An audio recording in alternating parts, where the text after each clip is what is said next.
Hello, I'm Julian Whittle from Cumbria Chamber of Commerce, and I'm here with Will Hayhurst of Cumbria Trading Standards, and we're talking about how businesses can protect themselves from fraudsters and scams. Now, June is Scams Awareness Month. This is a big problem for business, isn't it, Will? I've seen research that Barclays Bank commissioned which suggested that almost half of small and medium-sized enterprises have been targeted by fraudsters, and of these, 1 in 4 has actually fallen victim. When they are duped, the average cost to the business is £35,000, and in most cases, about 2/3 of cases, they aren't able to recover that money and have to foot the bill themselves. So it's a big issue, but is it a growing problem? Is it getting worse? I think it is. Businesses are, as businesses grow, that's where the problems start to arise, it appears. When you're just working by yourself or with a couple of colleagues and everybody knows what's going on, you can keep a better grasp of how the business is operating. But as businesses start to expand, and the research shows that it's more when they get to 9 employees or more, that then these fraudsters are able to take the money. Right, so let's look at the different types of scams that businesses might encounter. Firstly, fake invoices. How can businesses guard against these? As I say, when a business starts to expand and the person paying the bills maybe doesn't know what procurement is ordering, that's where the problems arise. So when they get an invoice in, they think it must be legitimate, and they pay it. I think businesses need to, training is obviously the first place to start. Make sure staff are aware of what's going on within the business so they know to see something that's suspicious. But as a business grows, especially if it's got an online presence and it's a computer-driven business, start having some kind of software for accounting that is very much tying in orders against invoices would be a good way forward. Yeah, with making tax digital, that's businesses are going to have to do that anyway. So that would seem a sensible way of operating. Then, of course, there are hacked emails where genuine emails are hacked into, and the payment details are changed to the fraudster's account. Have you come across that one? Not directly. I'm aware of the nature of how it works. As the fraudsters target a business, they kind of, it's almost like social engineering now, that they will find out information about the business via a social media presence or the employees tweeting or Facebook. Yeah. And then they can get an idea of the kind of emails they'll be getting from what companies and set up an email address very similar. Yeah. So it's a bit like the phishing emails people often get from claiming to be from your bank, which aren't actually. So it's similar technique, isn't it? It is, whereas they'd have the word of a company you'll deal with within the email. It's not their actual email address. The way forward with this is you can, whenever you advise the businesses, whenever you set up a relationship with another business that you're likely to be paying, have a actual person who's a direct contact. So if there's anything suspicious, you can phone someone rather than replying to an email, which in the end might be going straight to the scammers. Yes, that's good. That's a good point. So we heard a lot about ransomware last year, particularly because there was a major attack that hit the NHS and some large businesses. I think Nissan was one of them. How does ransomware work? Not something I've come across, but my understanding of it's similar to somehow either by somebody opening an email that's got a virus attached to it. The fraudsters are getting into your computer network, and then they can do stuff to it that's freezing parts of it that's very important to your business. Again, that they're knowing what to do by social engineering, looking at your social media presence, and that gives them an in. So it's the information a business is giving away that it's almost got to be a little bit more protective of sometimes. I see, right, okay. Now, impersonation fraud is another problem. This is where the fraudster pretends to be perhaps the chief executive or another senior person within your business, or possibly a senior person at one of your suppliers, and then asks you to change the payment details. Yes, it's very much that the office junior would get an email purporting to be from the top boss saying, transfer me a large sum of money to this bank account, I need it now. And the way around this for businesses is maybe to empower their staff to ask questions, and when they think something is suspicious, not be afraid to say, hang on, I'm going to ask someone a bit more senior.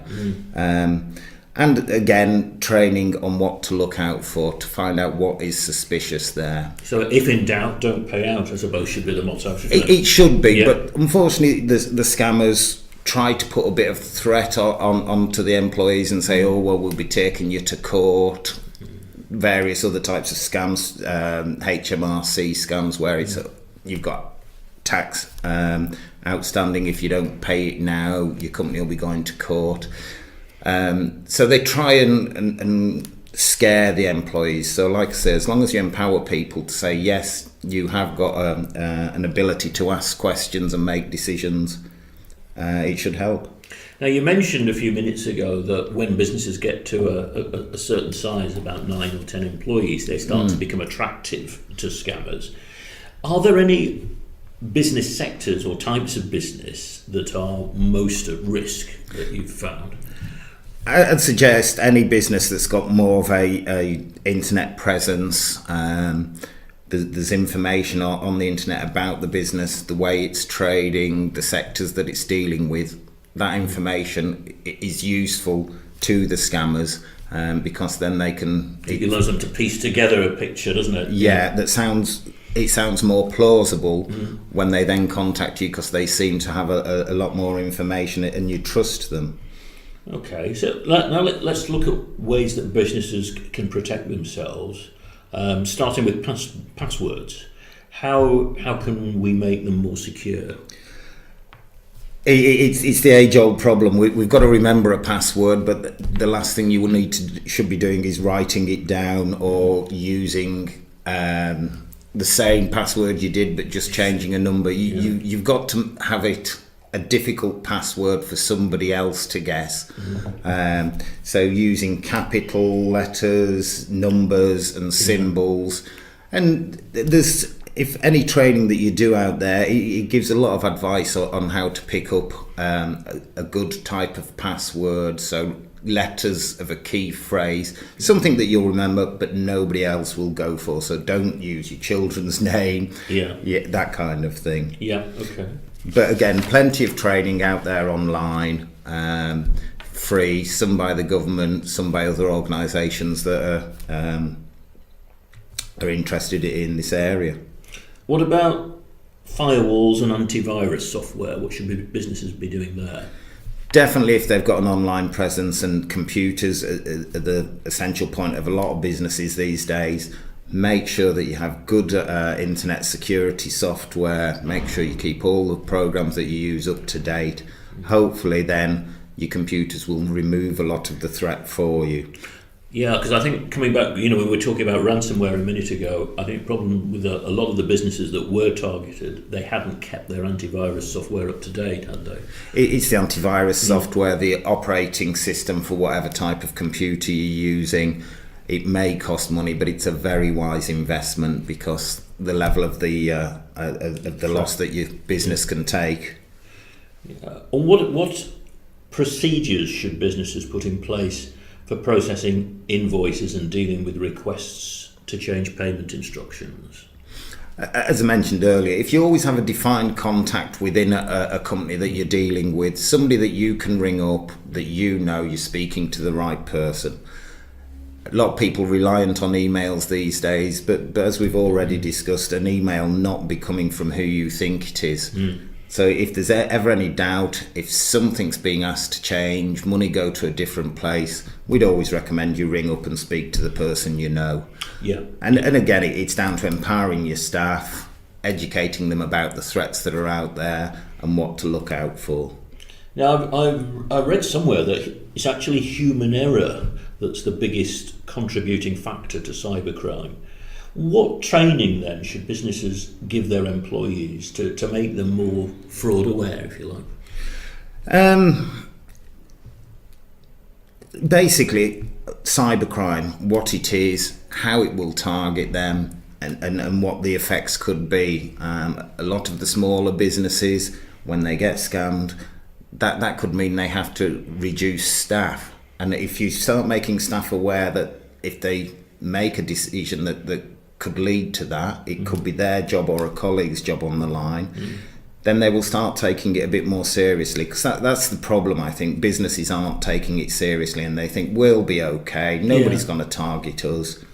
There's lots of online training. There's an organisation called CFAS, which is UK's fraud prevention service. And there's cyberstreetwise.com, which is a government website which educates everybody to the threats out there.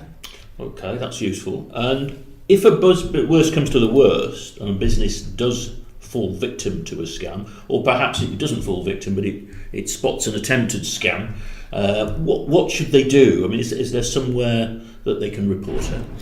Action fraud, it can be reported to them. They're like intelligence gathering, so it helps ourselves and other similar organisations build a bigger picture as to what's going on out there. As soon as a scam is known about, then it can be targeted to stopping that type of scam. And it's all about the information. Organisations such as ourselves, the police, the action fraud can build that bigger picture. So that's www.actionfraud.police.uk or 0300 123 2040. It can also be reported to ourselves via Citizens Advice on 03454 040506. Okay, excellent. Thanks very much, Will. Thank you very much.